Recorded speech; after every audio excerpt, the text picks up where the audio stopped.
Yo, what's up with y'all, man? I hope you're doing good. If you're new and you're a fan of the NBA, subscribe to this channel. So let's get straight into it. Money longer, shout out bros, keep my eyes in the sky, cause that's where I'm moving. Say they wanna read my mind. Right before we get into this masterpiece of a video, we of course have to mention the sponsors of this video, SeatGeek. Who else? Now, if you're an oddball or just not taking SeatGeek too seriously, you are making a pretty poor decision, my friend, because SeatGeek is the best ticket app out there. You can not only see your favorite NBA team play as the season is coming to a close, but you can also go to any live sports event or concert or anything of that nature for cheap too, with the help of this app right here. They out a 0 to 10 rating on each seat, so you can know if you're getting a good or bad deal, red being bad and green being good. You can also get a whole 20 bucks off of your first purchase by using my promo code, our promo code Mojo99. I'll leave links in the comment section and also in the description, so you can go ahead and do your thing. Now on to what attracted you here in the first place.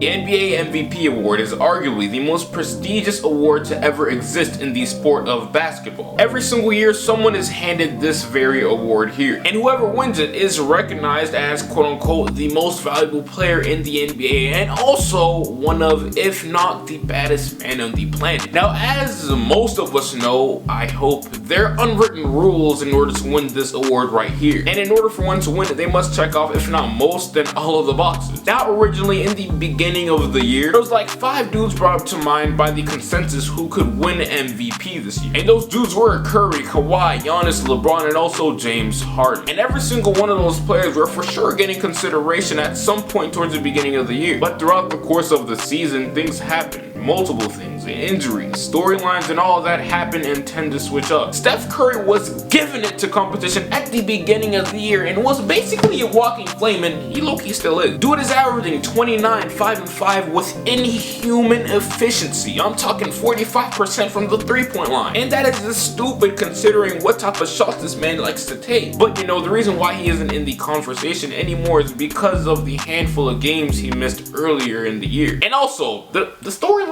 really isn't there for him either. Until LeBron James, at the beginning of the year, I predicted that he was gonna win the MVP award. But now looking back at it, that is deceased because the Lakers aren't where they're supposed to be in the standings, and also LeBron James, like Steph Curry, missed a handful of games. Kawhi Leonard is also having a great season right now. He's averaging a career high in scoring. But bro, Kawhi ruined his MVP vibe that he was giving out to the fans because of how cautious he was with his body. He has had a lot of rest, and I'm not blaming him for that. You know, health comes first, but I'm just saying nobody's over here talking about Kawhi Leonard for MVP for a reason. So we were just left with two players who were viewed as potential MVP candidates at the beginning of the season and still are now, plus one random player.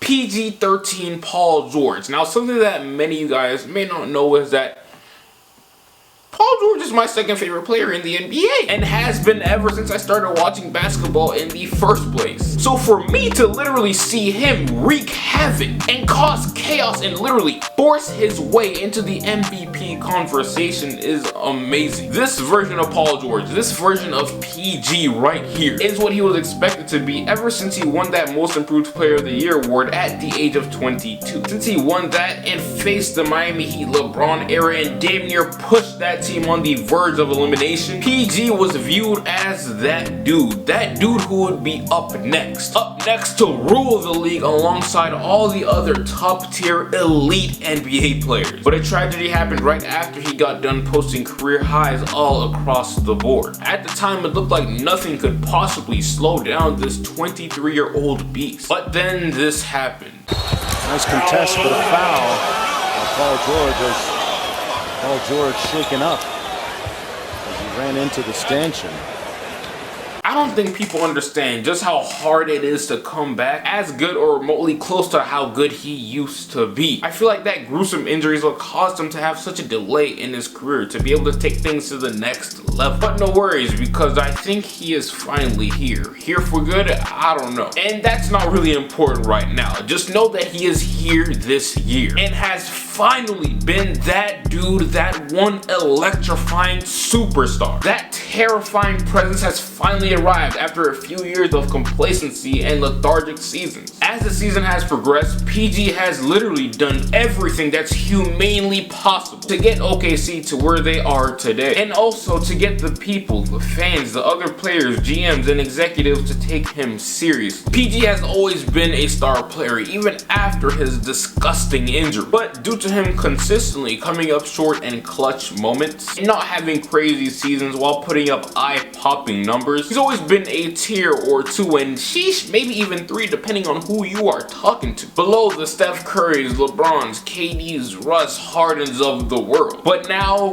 this 2018-19 NBA season, he has finally broke the box. He's finally broke the box that everyone has placed him in, and has stepped into the scene as a top 10, arguably top 5 player in the league this year. Paul George is my dog, bro, and I have a pretty good understanding of what type of player he is, or at least used to be. Paul George never hit a clutch fourth quarter game on the line shot prior to this season, and now it seems like he's doing it every other night on a consistent basis. He is spoiling himself this year with this play. Just look at his numbers offensively, and well, hold on. I've been talking about his offense this whole season. Look at his defense. He's been on another level this year offensively. And on defense, he's been on another level too. Nobody wants to touch him on that end of the floor. Right now, as far as I know, I think we can all agree that this man right here is the defensive player of the year. So he not only has a strong chance to win that MVP award, but also the defensive player of the year award too. Look, I just realized something, okay? So I think Paul George has that defensive player of the year award in the bag. No one's taking it from him if he keeps on doing what he's doing right now. But if he wins the MVP award too this year, he would literally be the first wing player since Michael Jeffrey Baldhead Jordan. That dude, yeah, he would be the first player in the league to do something like that before. I don't think some of you guys understand how much joy I'm having right now talking about one of my favorite players going crazy and potentially winning one of the most prestigious awards out there. Paul George would have had this thing in the bag by now, but he obviously doesn't, because there are two other fantastic players who are arguably having just as good as or an even better season than Paul George right now, and that's obviously James Harden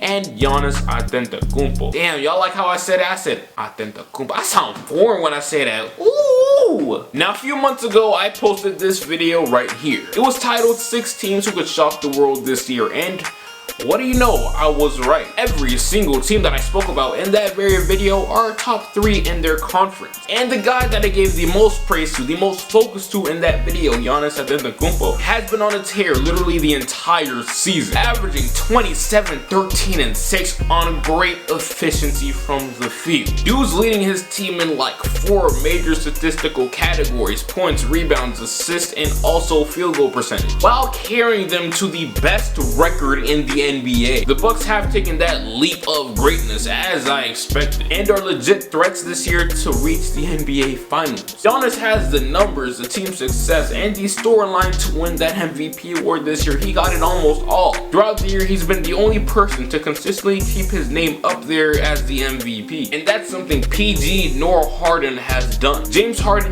was getting a lot of buzz a month or 2 months ago because of the ridiculous scoring numbers that he was putting up, and also the record that he was leading his team to as well. But as of recent, his MVP case has slowed down because his team has been playing 500 basketball. I think the MVP race is really intense this year because all of these dudes have something that the other one doesn't have. They all bring different things to the table, and out of all of them, I think Giannis has been bringing the heat the entire year. But one thing that I can say about him that no one else can disagree with me on, if you disagree, you're blocked in the comment section. I'm just kidding, I'm not soft. You can agree, disagree, I don't really care. But the only thing that's missing to me is that one signature game that screams MVP. Paul George arguably had his a couple times this year and had one of the biggest games this year a couple nights ago against the Jazz. He hit the game-winning shot while dropping 45, 9, and 7 on great efficiency. Harden had his quote-unquote signature MVP game this year against the Warriors on January 3rd, the night where he dropped a deep game-winning 3 on 2 All-NBA caliber defenders. From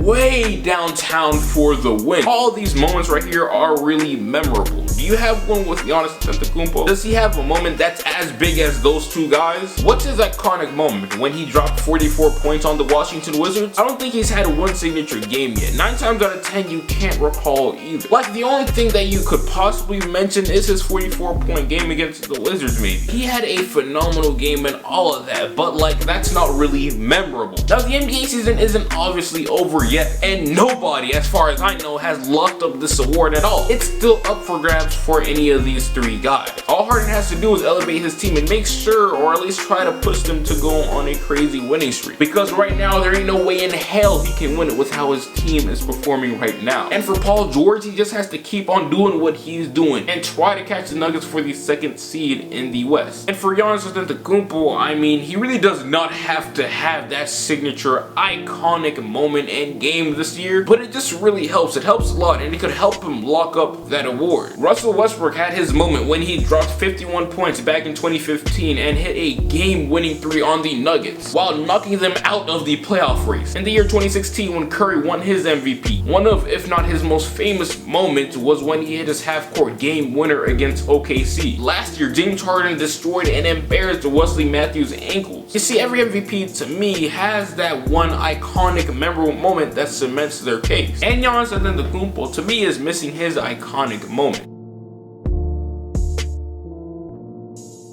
Now the question is, who wins the MVP? Who is going to take that award home at the end of the season?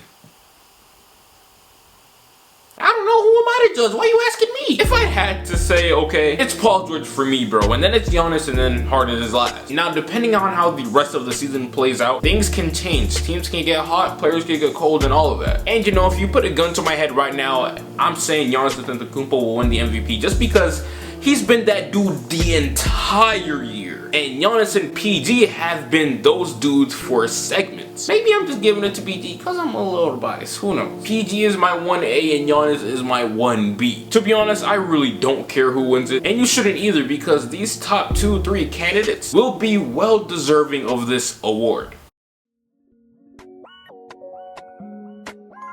This is the end of the video, man. Let me know who you think will win that MVP award down below in the comment section. So make sure you comment, leave a like, share this video, and also, yeah, share with your friends too. Don't be, you know, bougie. Share my great content. Anyways, this is the end of the video, man. Let me know what you guys think. And oh, that's gross. I appreciate you for watching, and I'll get right with you.